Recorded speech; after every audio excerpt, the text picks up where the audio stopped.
With F1's epic 2022 season complete, now is the perfect time for us to put every team and every driver under the microscope.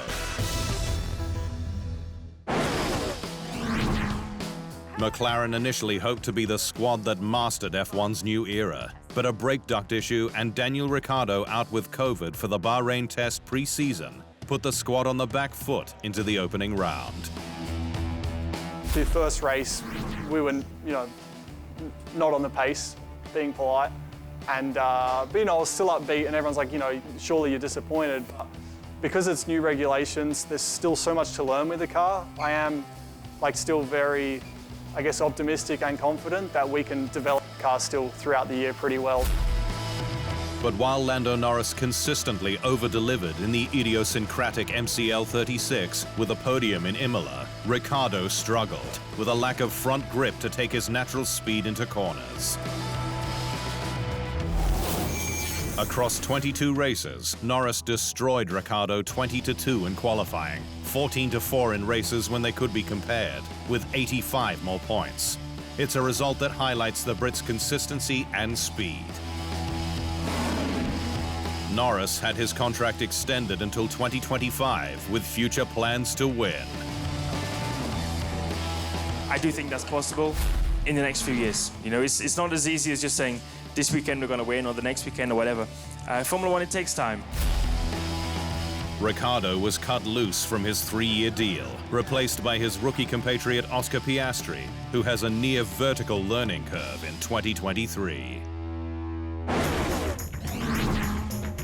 Alpine beat McLaren to 4th in the constructors' standings in 2022, with 14 points between the two marks after Abu Dhabi.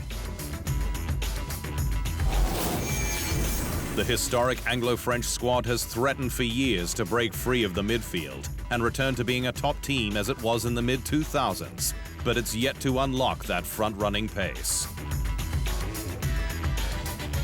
Behind the wheel, a solid lineup in Esteban Ocon and Enstone favorite son Fernando Alonso, with the pair going into 2022 as buddies.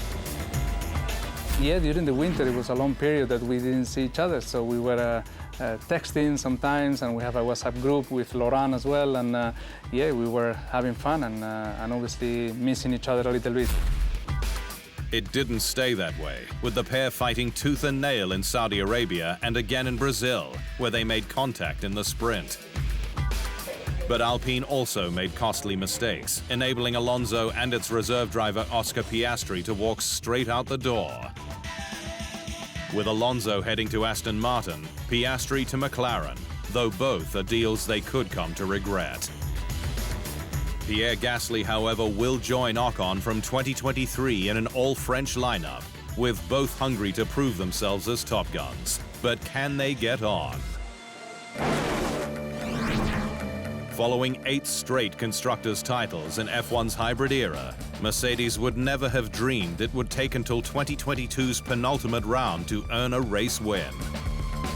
But that's just what happened in Brazil, with George Russell breaking through for his maiden F1 victory in serious style. Russell joined Hamilton from this year for an all-British lineup, but while both are razor-sharp, it was unite rather than fight to develop the difficult W13 that began the season as unmanageable. I had no thoughts that we weren't going to get along, but I think we both are getting along better than we anticipated. And I think it's because we're both winners, we both want to win, and we aren't in a position as a team to do that at the moment. Russell was a revelation in challenging Hamilton, 9-13 in qualifying, and beating him 10-9 in races when they could be compared. He also had 35 more points, including that win at Interlagos. Mercedes is focused on returning to the front in 2023, but must solve the W13's major flaw, aero efficiency. Fundamentally, one of the things that we need to improve on the car for next year is get the car to have more downforce at the lower drag levels, and then we can race those lighter wings and still be competitive in the corners. In the last 6 seasons, Ferrari has finished runner-up in the constructors' standings 4 times, with the other 2, 2020 and 2021, barren years with no wins. an excruciating stat for the Scuderia, further compounded by the fact it hasn't won a championship since 2008. But 2022 should have been different, and the potential was clear, even before Ferrari's F175 had turned a wheel. The car is incredible. I really, really like it. I think it looks really extreme. What strikes me the most is probably the side pods, because they are just so different to what we are used to and what we've seen from other cars. Charles Leclerc looked like he could walk the championship following the Australian Grand Prix, his second win in 3 races.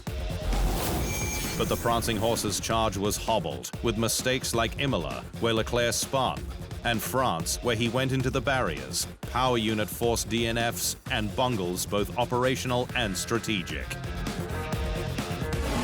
While an early switchover to 2023, given Red Bull's dominance, enabled Mercedes to threaten but not beat it for second in the closing stages. Ferrari must deliver next season. No more excuses.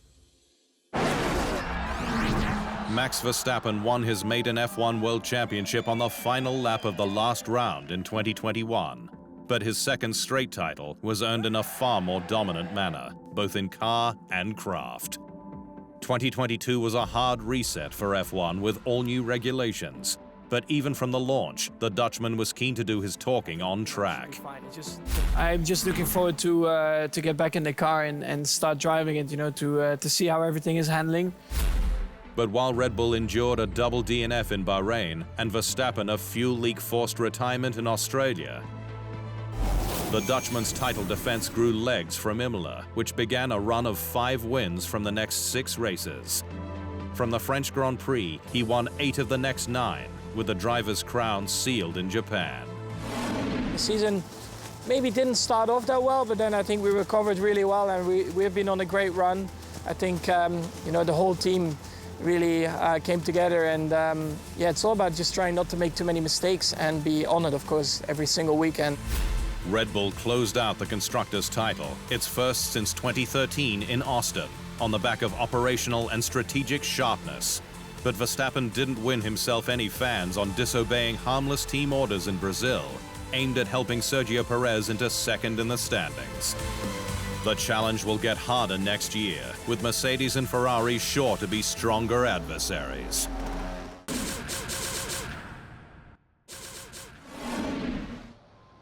Thanks for watching.